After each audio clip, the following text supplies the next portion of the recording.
Act is policy অসমৰ কাৰণে অতিকে প্ৰয়োজনীয়। গতিকে আমাৰ কাৰণে বৈদেশিক পৰিক্ৰমা দপ্তৰটো খুব প্ৰয়োজনীয় আছিল, কিন্তু চেণ্ট্ৰেলত এনেকুৱা ডিপাৰ্টমেণ্ট অসমৰ কাৰণে পোৱাটো বহুতখিনি ভাবিবলগীয়া আৰু সাধাৰণতে পোৱা নাযায়। গতিকে মই ভাবোঁ যে সৰ্বানন্দ সোণোৱাল ডাঙৰীয়াৰ আগত যি দপ্তৰ আছিল থাকিলে, আৰু পবিত্ৰ মাৰ্ঘেৰিটাইও এক্সটাৰ্নেল এফেয়াৰ্ছ মিনিষ্ট্ৰী পোৱাটো আমাৰ বাবে এটা গৌৰৱৰ কথা।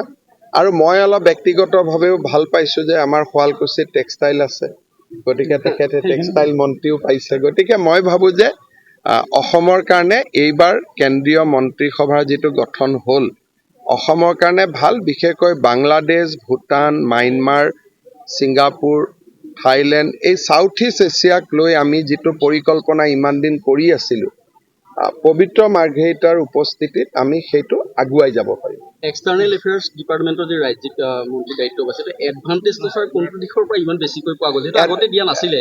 চাওক, মই ভাবোঁ যে অসমে এইবাৰ ভাৰতবৰ্ষৰ যদি মধ্যপ্ৰদেশক বাদ দিওঁ, উৰিষ্যাক বাদ দিওঁ, কাৰণ এইবোৰ তাতে 20টা আসন আছে, কিন্তু 11খন আসন অসমে পোৱাটো 14খনৰ ভিতৰত, এইটো আমাৰ অসমৰ বাবে এটা ডাঙৰ সাফল্য আছিল। আৰু মোদী ডাঙৰীয়াই 11খন আসন আমি পোৱাটোক স্বীকৃতি দিছে। আৰু মোক যেতিয়া মোদী ডাঙৰীয়াই সুধিছিল যে এছেম্বলিত তই কেইটা জিকিছ, মই ক'লোঁ যে BPFও আমাৰ কংগ্ৰেছৰ লগত BPF নাই, তেওঁলোক মাজে মাজে থাকে, গতিকে চববিলাক ধৰিলে আমাৰ প্ৰায় 95খন আসন হয়। আৰু ইমান ডাঙৰ ফলাফল এটা দিল্লীয়েও আশা কৰা নাছিলে। দিল্লীয়ে সদায় মোক ভাবি আছিল যে মই 8-9খনেই দিব পাৰিম। গতিকে 11খন আসন দিয়া, 90খনতকৈ ওপৰৰ চিটত বিধানসভাত বিজয়ী কৰোৱা, মই ভাবোঁ যে অসমত আমি বহুত ভাল আঁচনি এইবাৰ আনিব পাৰিম। অসমৰ খোপনি দিল্লীত আগতকৈ বহুত সুদৃঢ় হ'ব। আপুনি নিজৰ মুখে হয়তো কৃতিত্ব ল'ব নিবিচাৰে বা উচিতো নহয়, কিন্তু আপোনাৰ বা অসম চৰকাৰৰ যিটো ইনফ্লুৱেঞ্চ তাত আজি অন্ততঃ দিল্লীত এষ্টাব্লিছ হৈ গ'ল। চাওক, দিল্লীত যিখিনি মন্ত্ৰী আজি কেবিনেট মন্ত্ৰী হৈছে, প্ৰায়বিলাকৰ সমষ্টিতে মই কেম্পেইন কৰিব গৈছিলোঁ। এনেকৈ আজি ধৰ্মেন্দ্ৰ প্ৰধান মন্ত্ৰী হৈছে, ধৰ্মেন্দ্ৰ প্ৰধানৰ সমষ্টিত মই কেম্পেইন কৰিছোঁ। শিৱৰাজ চৌহান আজি মন্ত্ৰী হৈছে বিদিশা। মধ্যপ্ৰদেশত অৰুণোদয় আঁচনি লৈ যোৱাৰ পৰা আৰম্ভ কৰি এই গোটেই প্ৰক্ৰিয়াটোৰ লগত মই বহু দিনৰ পৰা জড়িত হৈ আছোঁ। জুৱেল ওৰাম মন্ত্ৰী হৈছে, জুৱেল ওৰামৰ সমষ্টিটো এইবাৰ মই কেম্পেইন কৰিছোঁ। অন্নপূৰ্ণা দেৱী কেবিনেট মন্ত্ৰী হৈছে, অন্নপূৰ্ণা দেৱীৰ সমষ্টিটো মই কেম্পেইন কৰিছোঁ। গতিকে এইবাৰ যিমানবিলাক কেবিনেটত মন্ত্ৰী হৈছে, যদি বিগ 4 বাদ দিওঁ, নাড্ডা চাহাব, অমিত শ্বাহ, প্ৰধানমন্ত্ৰী, জয়শংকৰ, নিৰ্মলা সীতাৰমণ, এইখিনিক যদি মই বাদ দিওঁ, বাকী প্ৰায়বিলাকৰ সমষ্টিতে যোৱা 2 মাহত মই কেম্পেইন কৰিছোঁ, নহ'লে তেওঁলোকৰ ৰাজ্যৰ বিধানসভা সমষ্টিত তেওঁলোকৰ লগত কেম্পেইন কৰিছোঁ। গতিকে মোৰ লগত সম্পৰ্কটো এতিয়া ঘৰুৱা। আৰু আগতে অসমৰ মুখ্যমন্ত্ৰী হিচাপে মই এপইণ্টমেণ্ট ল'ব লাগে, কিবা ল'ব লাগে, বহুত প্ৰক্ৰিয়া আছিলে।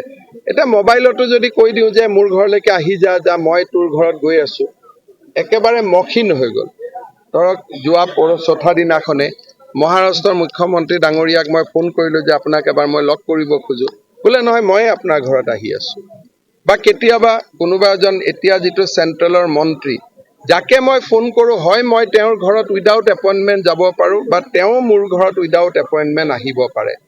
মই ভাবোঁ যে বহুদিনৰ মূৰত অসমৰ, মই বেলেগৰ লগত কাকো তুলনা নকৰোঁ, এটলিষ্ট 1-to-1 গোটেইকেইজন মন্ত্ৰীৰ লগতে মোৰ সম্পৰ্ক।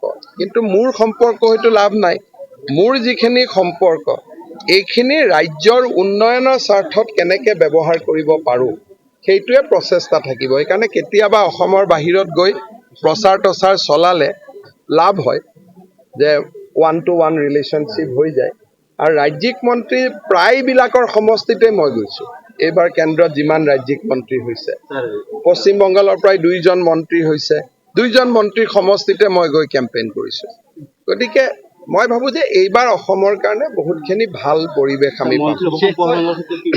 15 আগষ্টৰ আশে পাশে বুলি মই কৈছো বিশেষকৈ কিন্তু এইটো সভাপতি যেতিয়া দিল্লীত সভাপতি পৰিৱৰ্তন হয় তেতিয়াহে ৰাজ্যত সভাপতিৰ পৰিৱৰ্তন হয় আৰু সভাপতি পৰিৱৰ্তন হ'ব লাগে বুলিও কোনো কথা নাই বৰ্তমানৰ সভাপতিজনেও দ্বিতীয় কাৰ্যকাল পাব পাৰে আমাৰ বিজেপিত এজন সভাপতিয়ে দুবাৰলৈকে থাকিব পাৰে কালিৰ পৰা কিন্তু এটা অধিক চৰ্চা হৈছে বিশেষকৈ বৈদেশিক পৰিক্ৰমা বিভাগৰ ৰাজ্যিক মন্ত্ৰীৰ কথাটো বিশেষকৈ চৰ্চা হৈছে কোনোবাই যে পোৱা নাছিলে বিশেষকৈ আপোনাৰ যি অল ষ্টেটছত যিমান কষ্ট যিমানখিনি কৰিলে মোদী কেবিনেটৰ পৰা এইটো এটা উপহাৰ নিশ্চয় নাই মই ভাবো যে মোদী কেবিনেটৰ পৰা আৰু বহুত উপহাৰ পাব আমি বাকী আছে এতিয়া এই ধৰক মই এটা উদাহৰণ দিলো জুলাই মাহত ইউনেস্কোৰ মিটিং হ'ব দিল্লীত আমাৰ কালচাৰেল মন্ত্ৰীজনেই এইবাৰ ইউনেস্কোৰ সভাপতি তাতে চৰাইদেউ মৈদাম আহিব